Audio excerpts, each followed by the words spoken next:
Friday morning, and after an unforgettable night at the opera, I decided to try and get out of town today. It's just getting too hot, and therefore my plan is to head into the mountains, around 90 kilometers from Verona to the city of Trento, and to do it, we're taking the train. This is Travelcaster. This is Travelcaster. This is Travelcaster. This is Travelcaster. The travel pod that takes you there.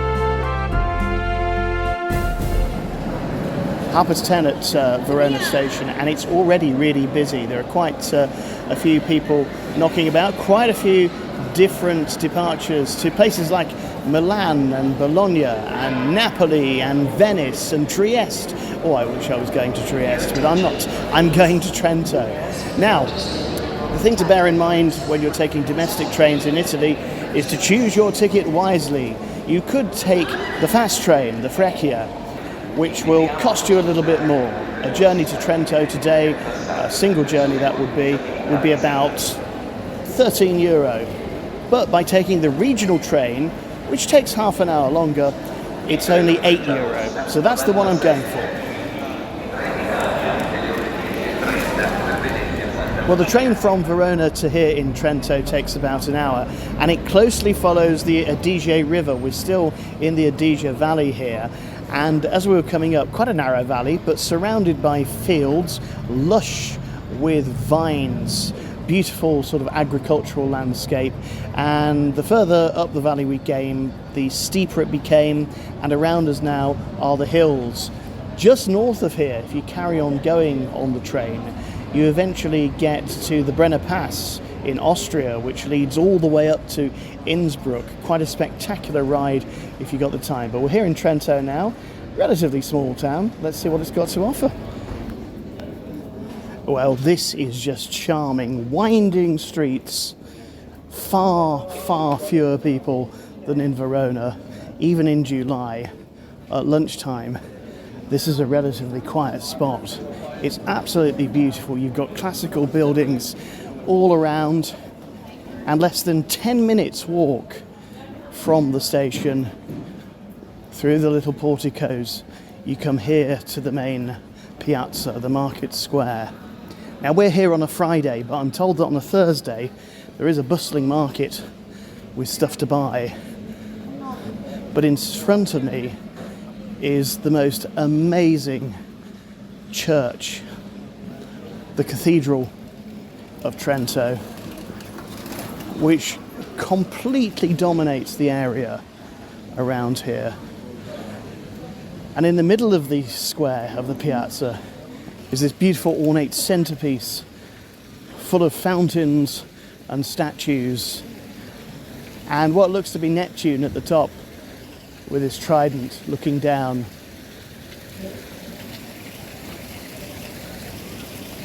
This is classic Italy. It is absolutely beautiful. And although it's baking, it does feel a couple of degrees cooler and a bit less sweaty than it did in Verona. We thought you'd like to know that we've more than 50 episodes of the Travelcaster podcast on this very platform. Be sure to subscribe or head to travelcaster.blog, where you'll find an A to Z of locations for inspiring trips. Happy browsing!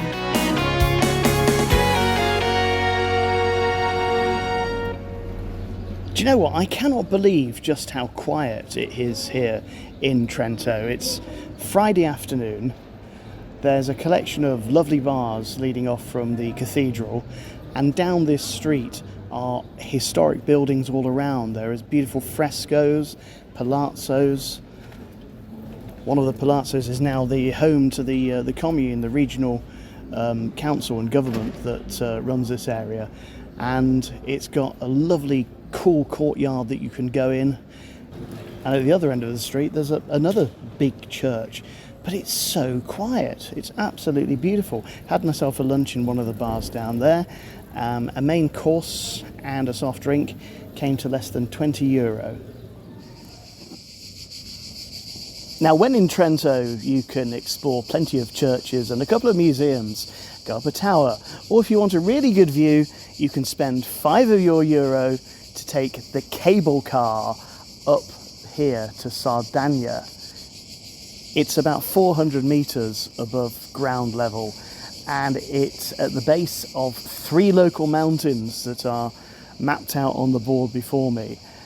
And if I go down here, past a couple of cafes, past a amphitheatre that's been built, and down this little ramp, I come to the viewpoint, and below me is the Adige Valley, surrounded by mountains with Trento at its centre.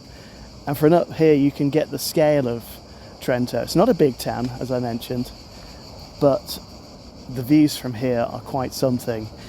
And again, on a July day, with hardly any tourists about, I've got this entire view to myself. Wow. Makes me want to take up hiking or something. I think I'll just stick to the cable cars and buses and trains, yeah. The Trento cable car runs all the year round. In the summer, it's about every 20 minutes or so. That €5 will get you a round trip, but if you've got a Trento visitor card, which you get for free if you're staying overnight here, you can use the cable car for free, as well as the local buses. These days, most restaurants, bars and attractions you visit will take card or phone payments. But it's wise to check if you're given a choice of which currency to pay in. If you have the choice, always pick the local currency. Generally speaking, you'll get a better exchange rate. It's also worth checking out credit cards that don't charge you an exchange fee on top of the bill. And it's still useful to carry a small amount of money with you, in case you come across a cash-only place or need to pay for an emergency cab.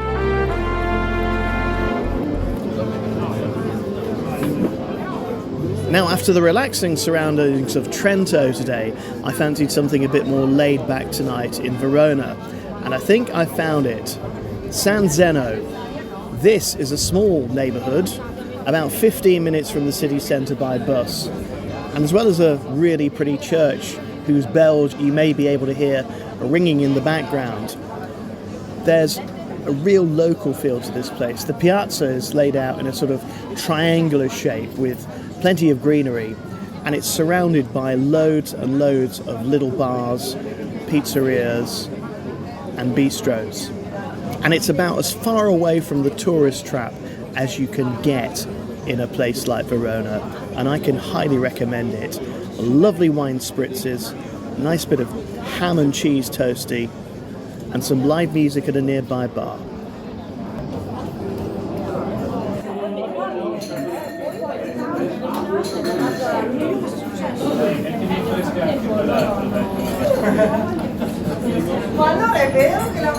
There are a few exceptions to the touristy rule. If you go past the arena, take a left and then immediately right, you'll come here to the Osteria della Mandorla, which is a wonderful little wine bar selling, yes, wine, local liqueurs and small plates for less than €2. It's well worth a couple of hours of your time, whether you're sitting inside or out. Although this evening, as we're recording this, there are massive flashes of lightning above. I think I better get indoors.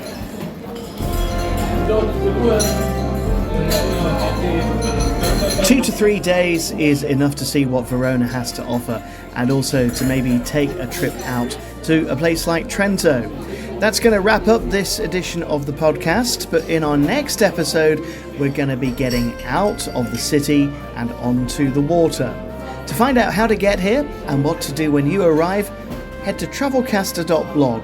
Subscribe to the podcast and join us again soon for another edition of Travelcaster, the travel pod that takes you there.